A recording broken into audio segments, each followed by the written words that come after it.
जय नारायण बच्चों।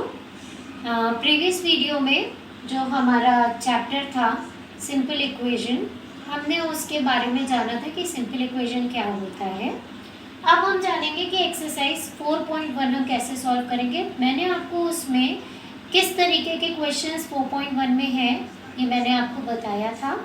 मैं यहाँ पे आपको क्वेश्चन नंबर 1 की बात करती हूँ। सबसे पहले इस एक्सरसाइज का जो क्वेश्चन नंबर 1 है, यहाँ पे आपको एक टेबल दी है। तो ये बिल्कुल ज़रूरी नहीं है कि जब आप एग्ज़ाम में या पढ़ें तो रियल लाइफ में एक ही क्वेश्चन, डिफरेंट क्वेश्चंस एक ही तरीके के दिए हों, ऐसा ज़रूरी नहीं होता।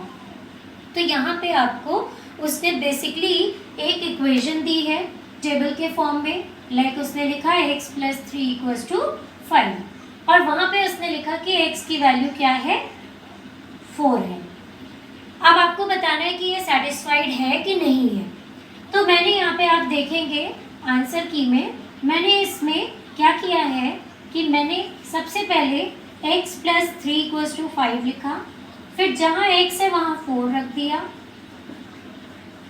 अब मैंने देखा ये हो गया 7 और इधर है 5, ये दोनों एक दूसरे के इक्वल नहीं है, इसीलिए left hand side is not equal to right hand side और ये स्टेटमेंट हमारी क्या होगी, नॉट सेटिस्फाइड। तो जो क्वेश्चन नंबर 1 है वो इसी तरीके पे बेस्ड है। यदि दोनों तरफ सेम नंबर आएगा तो हम कहेंगे कि ये सेटिस्फाइड है।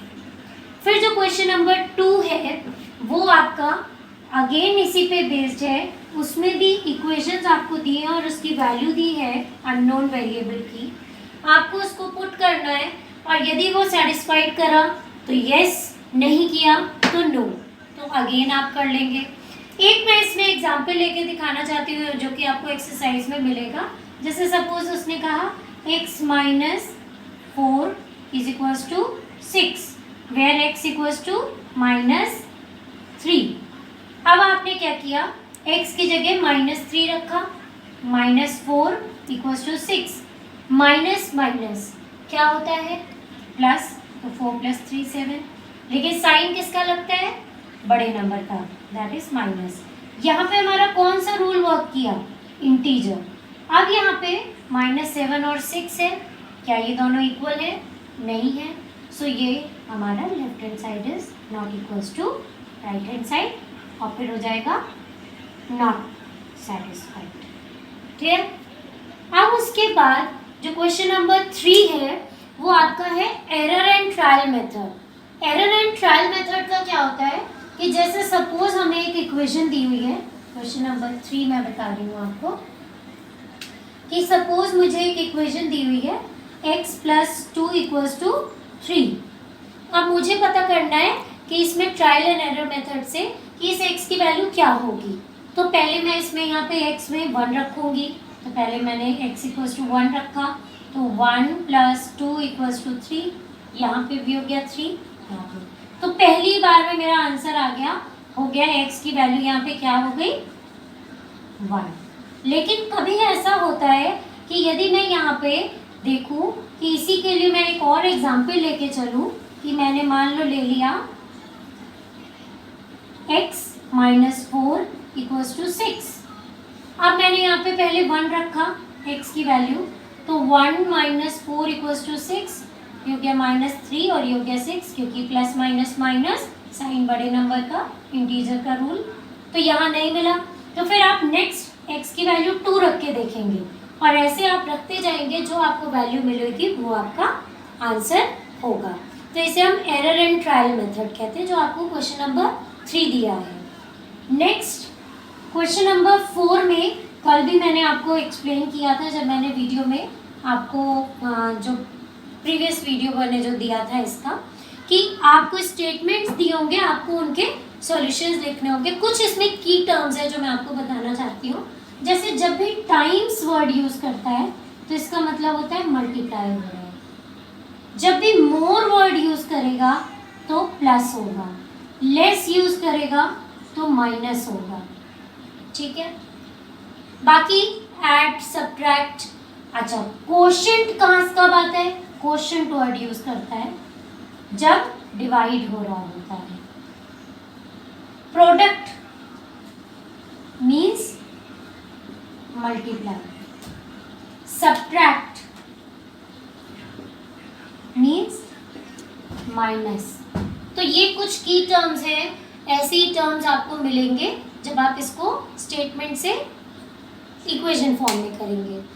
फिर जो क्वेश्चन नंबर आपका 5 है उसमें आपको क्वेश्चंस इक्वेशन में दिए होंगे, आपको उन्हें स्टेटमेंट में लिखना है। जैसा कि कल मैंने आपको जो प्रीवियस वीडियो था मैंने उसमें आपको एक्सप्लेन किया था कि किस तरीके से आपको उसमें करना है उन क्वेश्चंस को। इसके बाद जो हमारा इस एक्सरसाइज का लास्ट यानी 6th पॉइंट है, 6th क्वेश्चन है, वो हमारा वर्ड प्रॉब्लम है।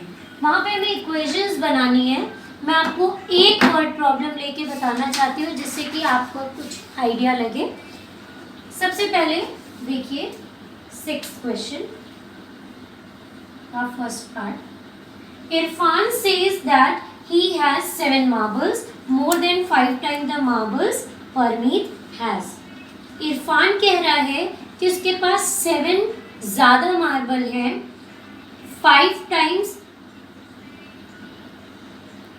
परमीत के मार्बल से। तो अब परमीत के पास जितने भी मार्बल थे उसके कंपैरिजन में इरफान के पास कितने मार्बल हैं? 5 टाइम्स से 7 ज़्यादा। अल्टीमेटली इरफान के पास 37 मार्बल्स हैं। तो एक तरफ तो कह रहा है कि इरफान के पास 37 मार्बल्स हैं, दूसरी तरफ उसने कहा कि इरफान के पास परमीत के मार्बल के 3 टाइम्स से 7 ज़्यादा है, 5 टाइम्स से 7 ज़्यादा है। अब ऐसी सिचुएशन में कि एक जगह उसने इरफान के जो मार्बल थे उसकी value they the, that is 37, और एक जगह उसने कह दिया कि इरफान के जो मार्बल्स हैं वो परमीत के मार्बल के 5 टाइम्स से कितने ज़्यादा हैं? 7 ज़्यादा हैं। तो ऐसी सिचुएशन में इक्वेशन बनती है कि एक तरफ वैल्यू दी है और एक तरफ उसके x के फॉर्म में वैल्यू दी है। तो यहाँ पे उसने कहा है कि हम क्वेश्चन में ही दिया गया था कि परमीत के मार्बल को हम m मानते हैं, तो Parmeet marbles is equals to m। तो इरफान के कितने हो जाएंगे? परमीत के मार्बल के 5 टाइम, यानी m का 5 टाइम 5m से 7 ज़्यादा। और ये जो आया है ये इन टर्म्स ऑफ m आया है, और एक्चुअल में परमीत के पास एक्चुअल में इरफान के पास कितना है? 37। इन दोनों को हम इक्वल करेंगे तो हमारी वैल्यू हो जाएगी, इक्वेशन हो जाएगी दिस वन। तो दिस इज आवर आंसर जो इक्वेशन आपको दी थी। कुछ डाउट क्लियर हुआ आपका? चलिए एक और मैं आपको बता देती हूँ। सेकंड दिया हुआ है, Lakshmi father is 49 years old. Lakshmi के पापा 49 ईयर्स ओल्ड हैं। He is 4 years older than 3 times Lakshmi's age. उसके पापा लक्ष्मी की एज के 3 टाइम्स से 4 ईयर ज़्यादा है। तो एक तरफ तो उसके पापा 49 ईयर्स के हैं और एक तरफ वो कह रहा है कि वो लक्ष्मी की एज के 3 टाइम्स से 4 ज़्यादा है। अब लक्ष्मी की एज क्वेश्चन में मानी गई है y ईयर्स, तो लक्ष्मीज एज है y ईयर्स और उसके पापा लक्ष्मी की एज के 3 टाइम्स से यानी 3y से 4 ज़्यादा है, +4। तो इक्वेशन हमारी क्या हो गई?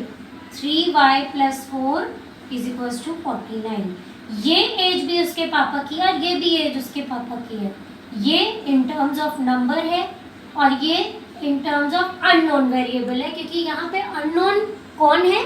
लक्ष्मी की एज, और उसके कंपैरिजन में उसके पापा की एज को निकाला जा रहा है।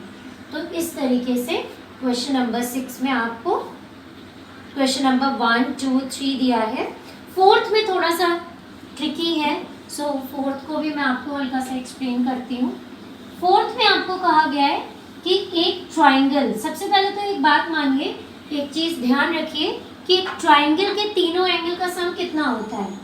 आई होप आपको पता होगा कि sum of all angles in a triangle is equals to 180 degree होता है। अब उसने कहा कि एक आइसोसेलेस ट्राइंगल है। आइसोसेलेस ट्राइंगल मीन्स ऐसा ट्राइंगल जिसके दो साइड इक्वल हो, सपोज ये और ये।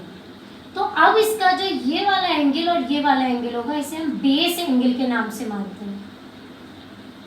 जानते हैं। और ये कौन सा एंगल है? वर्टेक्स एंगल है। क्वेश्चन ने कहा कि the vertex angle is twice either base angle, और बेस एंगल इज बी। तो बेस एंगल है बी, यानी ये दोनों बी हो गए। अच्छा, दोनों बी क्यों हुए? क्योंकि जब दो साइड्स इक्वल होती है आइसोसेलेस की, तो उनके जो एंगल्स होते हैं वो भी सेम होते हैं। और इसका ट्वाइस है वर्टेक्स, यानी 2b। अब उसमें इक्वेशन बनानी है, तो 2b plus B equals to 180। ये मिलके क्या हो जाएंगे? 2 + 1 3 + 1 4, 4b इक्वल्स टू 180। ये आपकी इक्वेशन आ गई। तो ये थोड़ा सा ट्रिकी क्वेश्चन था, तो इसको आप समझिए और कॉपी में करिए। Thank you students.